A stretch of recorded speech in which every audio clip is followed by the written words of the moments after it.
This is Barry Zalma speaking for Claim School Incorporated's blog, Zalma on Insurance.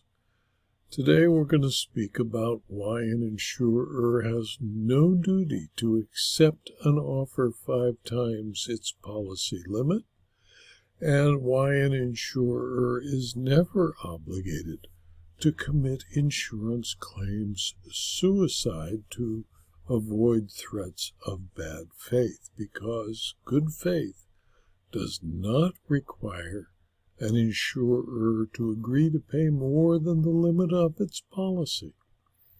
In a case called Benjamin D. Markuson, Erik Saterbo and Stephen Saterbo versus State Farm Auto, a September 15, 2023 decision of the Florida Court of Appeals, Benjamin Markuson and Stephen Saterbo appealed the entry of summary judgment based upon the trial court's conclusion that State Farm was under no legal duty to its insured to accept any or all of the 3 proposals for settlement made by Mr. Markuson. The underlying case arises from a 2006 automobile accident involving Erik Saterbo and Mr. Markuson. At the time of the accident, Erik was operating a vehicle owned by his father, Stephen. Due to his injuries, Mr. Markuson sued the Saterbos. The Saterbos had an insurance policy with State Farm, which provided policy limits of $300,000 against liability for bodily injuries sustained in an auto accident.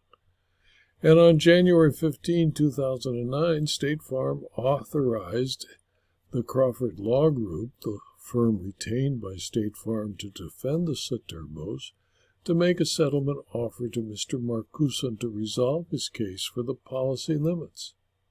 The offer was not accepted.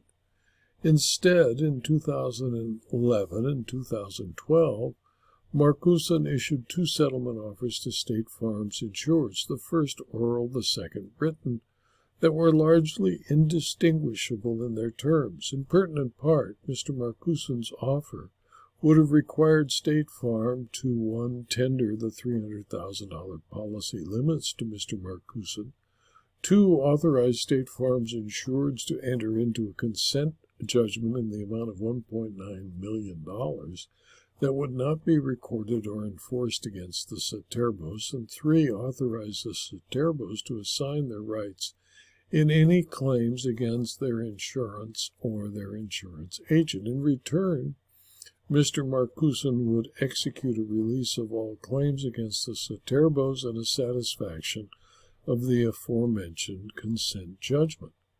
The proposal made no indication that State Farm would be released from any bad faith liability.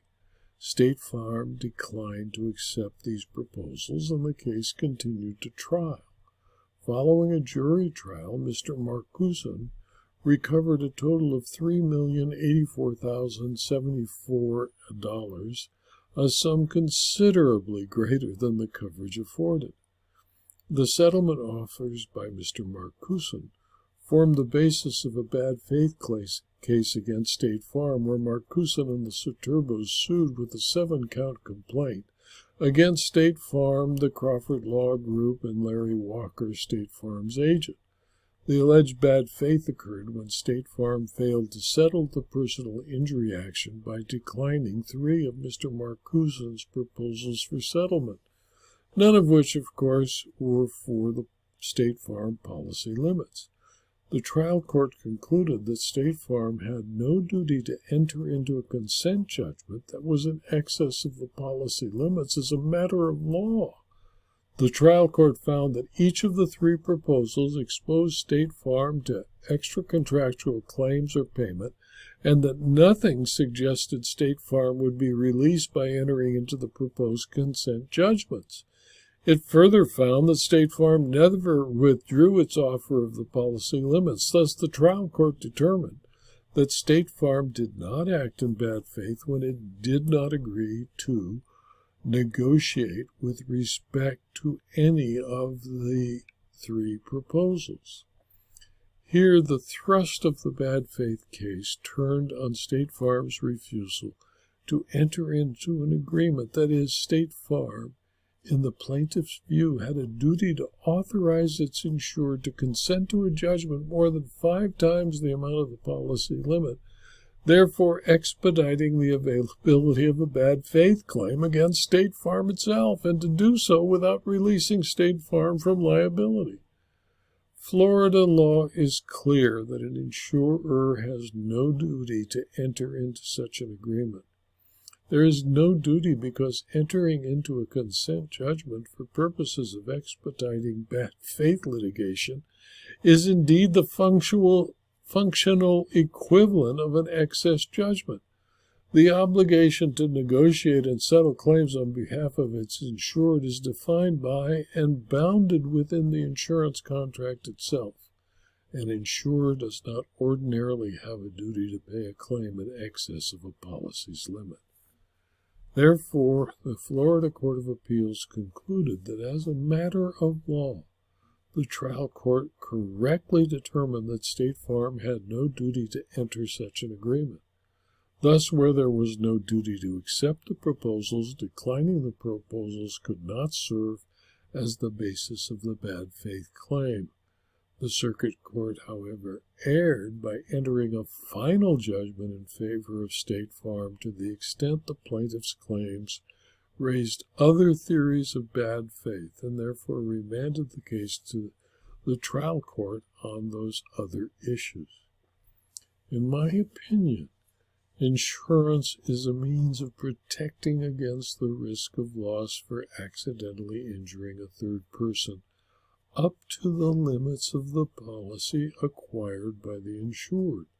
Insurers have no obligations to expose themselves to an excess verdict, and the Court of Appeals concluded that State Farm had no duty because entering into a consent judgment for purposes of expediting bad faith litigation would force the insurer to pay an excess judgment when its only contractual obligation was to defend its insured, and if there is a judgment, to pay the full policy limit.